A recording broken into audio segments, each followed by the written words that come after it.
Hi everybody, this is Dustin Schmidt, Executive Chef at Odyssey in Downtown Hastings, Nebraska.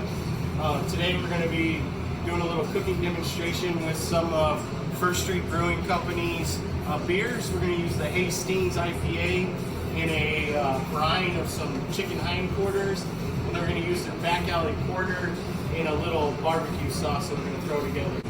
I'm using the Hastings IPA in the brine, essentially because of the earthiness from the hops and the pineapple flavor that you get. The Hastings is what they call a New England style IPA, and I think it's going to be great and give us a little earthy note to the chicken, as well as keeping that chicken nice and moist. So to start, you're just going to want to take 1 can of the IPA to begin with and throw it in your bowl. And then you're going to take your salt. We got a 1/3 cup of salt, a 1/3 cup of sugar. We're going to put those both in with the beer. And then 2 tablespoons of hot sauce. This hot sauce is a lacto-fermented red Fresno hot sauce that we made in-house here. It's going to give a little brightness, a little bit of heat. You could use any kind of Tabasco or crystals or any hot sauce of that nature to your liking.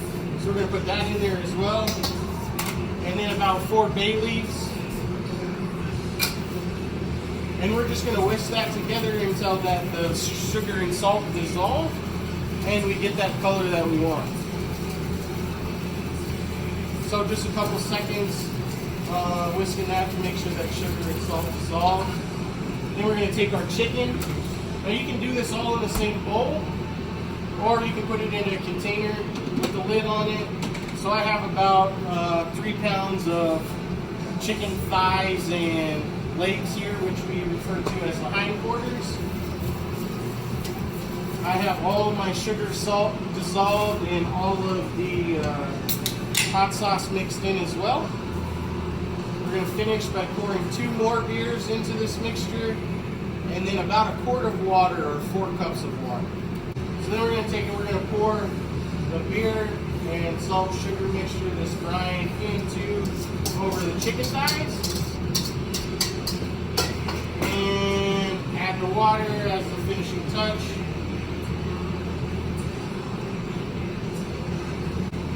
And then just kind of let that settle, give it a little shake. You're going to cover this and put it in under refrigeration overnight or around 12 hours. Okay? So next, we're going to move into the barbecue sauce. I have all the ingredients laid out here. This one's using the back alley porter from First Street. So we have a 1.5 cups of tomato sauce, 3/4 cup of back alley porter, or any porter of your choice, about 1/4 cup of apple cider vinegar, a couple tablespoons of minced garlic, a couple tablespoons of that same red Fresno hot sauce, tablespoon of salt, 1/4 cup of Dijon mustard. You could use regular yellow mustard as well, but I like the flavor that Dijon imparts. Got a teaspoon of paprika and chili powder, 1/2 teaspoon of black pepper, and 1.5 cups of brown sugar. So this is going to be a little sweet, but the porter is going to balance that out and give it a little roasted flavor, a little caramel tones, and maybe a little bit of coffee as well. We're going to go ahead and we're going to sweat a little bit of garlic just for a second, just so it can start to release the flavors. That was a little bit of oil. I'm going to put that garlic in.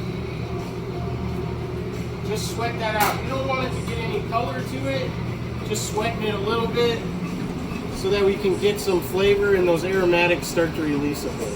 So now we're going to take the tomato sauce, add the tomato sauce to your pan. This is on about medium heat right now, which is good. You want to ensure that you're stirring this sauce quite frequently as the cooking process goes, in order for it to not scorch to the bottom of your pan. There's a pretty high sugar content in both the beer and the brown sugar, or the ingredients of this sauce.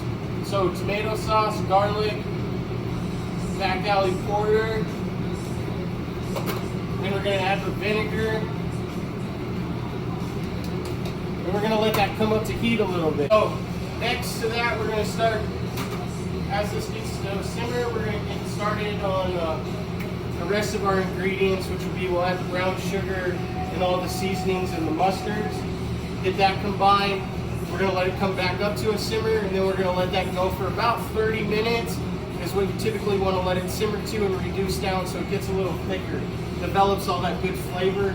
That beer flavor is going to come out, again with the roastiness, and combat that sweetness of the brown sugar and all the high sugar content of the sauce. Alright, so now we're going to whisk in all of our other ingredients. Brown sugar first so we can get the clumps out. And we're just going to give that a good whisk so that it dissolves and we don't get any lumps in our sauce before we add the remaining ingredients. Next, we're going in with the pepper, paprika, chili powder, hot sauce, salt, and then our Dijon mustard. We're going to give this all a good whisk, let all those flavors combine.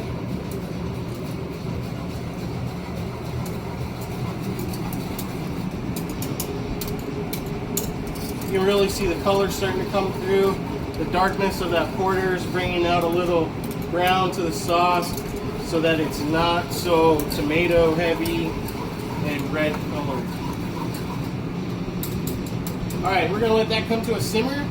And then, like I said, we're going to let it go for about 30 to 40 minutes until it reduces down a little bit. And then just the thickness and consistency that we like. So in the meantime, I have some of this sauce already made up and heated up on the range here. And we went ahead and brined some of this chicken overnight the night before. So we're going to take some out. We're going to walk you through the grilling process and how to finish this whole dish up a little bit. So right here we have some of this is what the brine chicken will look like. Okay. And then we have a couple of HindQuarters here on a pan. We're just going to take a couple paper towels.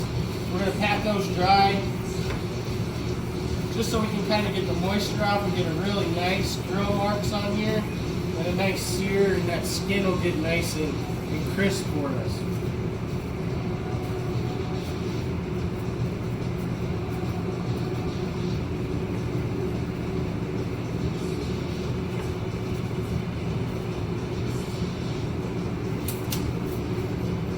That we're going to have a little bit of salt, a little pepper,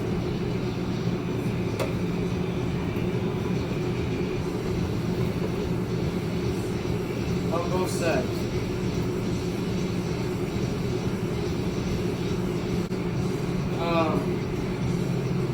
Flesh side down and skin side up. We don't want that skin to stick right away. And we want to get nice, even grill marks on there. We're going to let that go for a couple minutes, and we're going to, so it gets nice marks, we'll give it a good turn, get those nice, beautiful cross-hatch marks from the grill. And you notice we haven't put any barbecue sauce on the actual chicken yet. The barbecue sauce, as we've said before, has a high sugar content.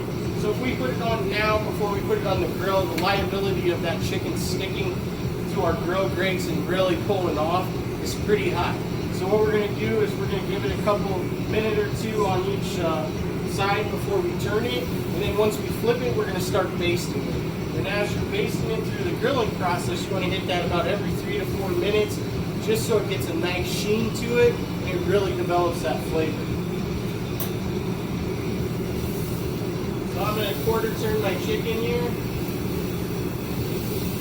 Give it another minute or two and then we'll flip it over. I'm glad that we're able to do this and still get together for this Do the Brew and do it digitally with everything that's going on right now in the world.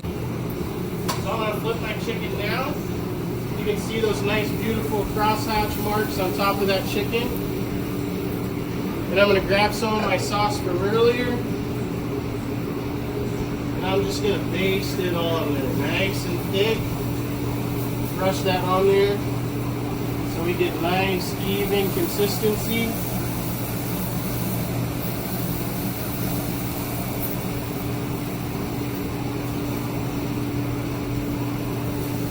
And I'm going to let this go for another minute or two. We'll quarter turn it again, flip it over, and then finish the whole process. I'm getting thirsty with this cooking in the heat over here, so I might have to pop one of these cans open and have a little taste here in a minute. Do a little quarter turn. Nice marked chicken.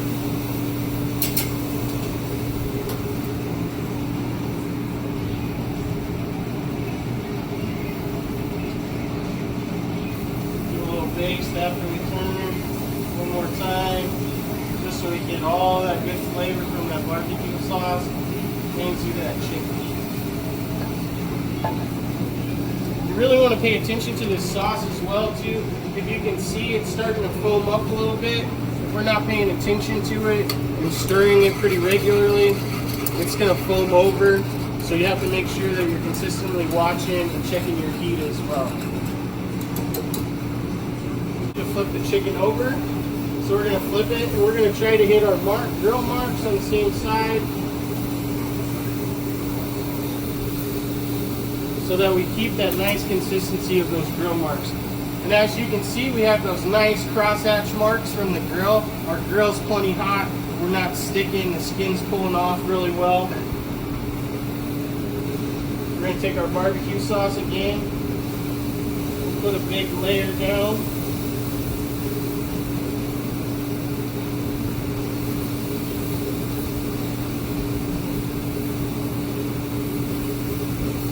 Now we're able to let that sauce caramelize on the bottom. If it's cooking through, the sauce is about where we want it to.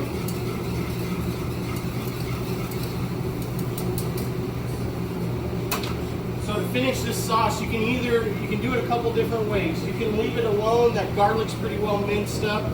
It's going to break down even more in the sauce after you simmer it for 30 to 40 minutes. Gets to the consistency you want. Or you can take an immersion blender or throw it in a blender, okay? Blend it down smooth till it's a nice smooth consistency, no chunks in it, which is fine.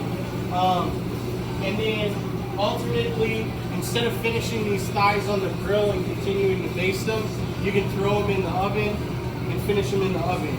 You want to make sure that you're inserting an internal read thermometer into the thickest part of that chicken quarter, and making sure that that internal temperature comes out at 165 degrees Fahrenheit. For all intents and purposes of this video, I'm not going to hold you here for another 30 to 40 minutes. So we went ahead and we grilled some of that chicken off, you know, like they say on TV, right?